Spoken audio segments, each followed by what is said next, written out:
Richland County recently held the 9th Annual Neighborhood Planning Conference featuring sessions on fair housing, matching grant successes, community gardening, and neighborhood issues.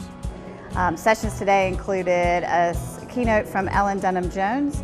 She's an architecture professor from Georgia Tech, and she talked to us about how to retrofit suburbia, how we can take old, dying, and decaying strip centers and redesign them and redevelop them into healthy, thriving communities.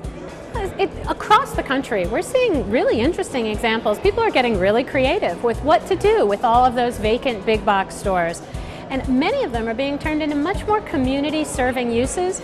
So they're being turned into libraries, schools, churches, gymnasia. Our aging suburban corridors are often some of our least loved landscapes. They're really pretty decrepit, pretty awful places, ecologically, economically, socially, and just aesthetically. They're sort of sometimes pretty depressing. And they present a tremendous opportunity to actually reconnect affordable housing with affordable transportation.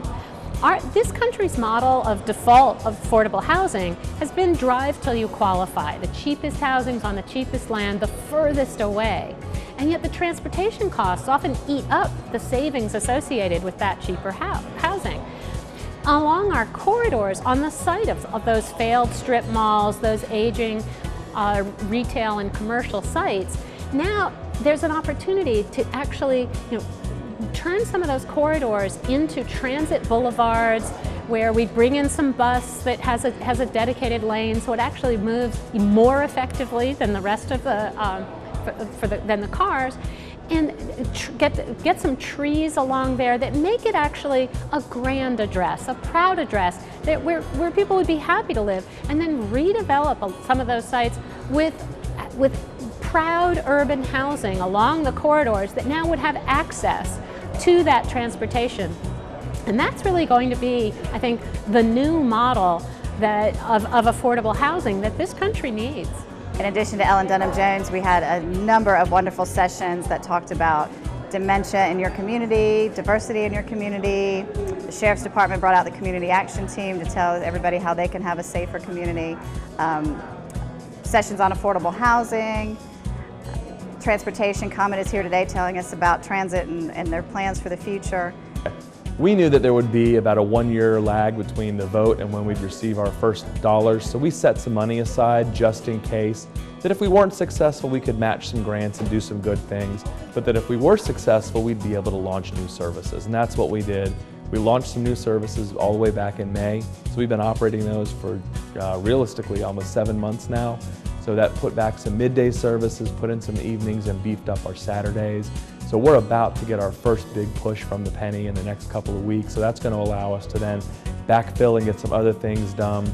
But what's really important is we're going to be adding some new equipment in the coming months. We're working right now to add some small vehicles to our fleet. They'll have USB plug-ins for smartphone chargers, and they'll be the small vehicles, and you'll see those on low ridership routes.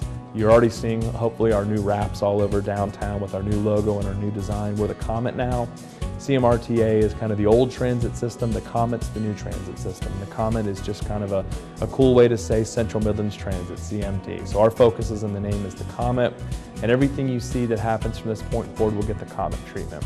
We've been able to also do some really great stuff, partnership with the University of South Carolina, add our new 2001 route, Gamecock Express, great ridership. And we've actually made a little bit of money off of that. So we've been able to turn that around and put it back into our system again. We're putting our services back out for our customers. It's what we do. We've launched a brand new website, and that brand new website's gotten some national attention and some critical acclaim. We hope to be recognized in the industry as one of the best websites, and it works on your smartphone, your tablet, as well as your desktop. You can even bookmark it, and it kind of looks like its own app. So it's a really, really neat thing. Yeah, it does take a long time to actually develop plans for a widening or intersection improvement. So hopefully next summer we'll have resurfacing, dirt road paving, and then maybe some enhancement projects like sidewalks that don't require fully developed plans. That's my goal, is to have those things out for construction next summer. And then hopefully next fall, I also would like to put out the top 5 intersections, the highest ranked ones, for a design build contract, because that's another delivery tool to get projects to construction quickly, as opposed to a design bid build where you just fully design it, you bid it, then you build it. A design build, you do some very preliminary design and you put it out to a contractor, and the contractor has to finish the design based on your requirements.